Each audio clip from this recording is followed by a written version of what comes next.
क्या तीसरी test series में अंग्रेज बने बेईमान? ड्यूक्स बॉल की साजिश पर कौन हुआ नाकाम? किसका होगा फायदा और किसका होगा नुकसान? जब ड्यूक्स बॉल से उठेगा पर्दा तो किसका होगा काम तमाम? गेंद बनाने वाली कंपनी की पकड़ी गई चोरी हुई टेंशन, गलत साबित होने पर क्या लिया जाएगा बड़ा action? Bharat versus England test series का तीसरा मुकाबला लॉर्ड्स में खेला जा रहा है, जिसमें आए दिन एक न एक बड़ा मुद्दा चर्चा का विषय ही बन जाता है। लेकिन हाल ही में तीसरी टेस्ट सीरीज में यूज की जाने वाली रेड बॉल को लेकर एक बड़ा सवाल उठ रहा है, क्योंकि इससे अंग्रेजों की चोरी को क्या पकड़ा गया या फिर इसके पीछे कोई और वजह रही? इस पर बहस छिड़ी हुई है। तो फिर क्या हुआ ऐसा जो इंग्लैंड के मैदान में ड्यूक्स बॉल को लेकर इतनी गर्मा गर्मी है? फिलहाल क्या है पूरी खबर बताएंगे, पॉइंट टू पॉइंट बने रहिए रिपोर्ट के एंड तक। ड्यूक्स बॉल पर उठे सवाल, गेंद के मालिक के दिलीप जजोदिया ने दी सफाई। भारत और इंग्लैंड के बीच चल रहे तीसरी टेस्ट सीरीज में उस वक्त ड्यूक्स बॉल को लेकर बड़ा सवाल उठने लगा जब टीम इंडिया ने खिलाड़ियों को बॉल को लेकर अपनी शिकायत दी, क्योंकि Bharat versus England test match की पांचों सीरीज में इस बॉल का यूज होना है, जिस पर भारतीय खिलाड़ियों ने इस गेंद की क्वालिटी पर नाखुश दिखे। और वहीं लॉर्ड्स के मैदान में दूसरे दिन भारत को इस बॉल को 2 बार बदलना पड़ा।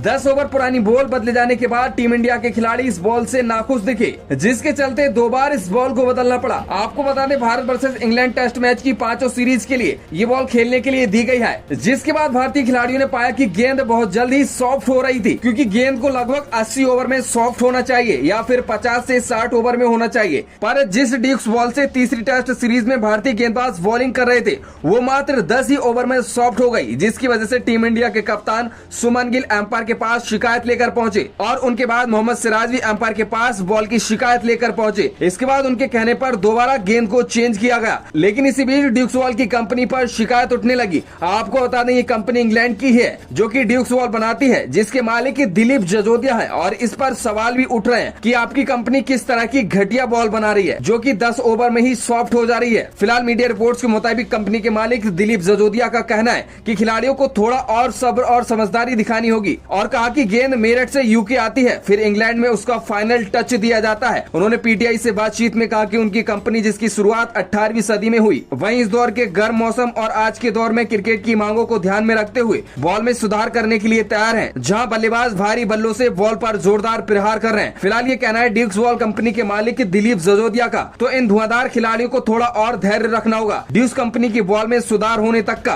फिलहाल इस बॉल को लेकर आपका क्या कहना है, हमें कमेंट सेक्शन में जरूर बताएं।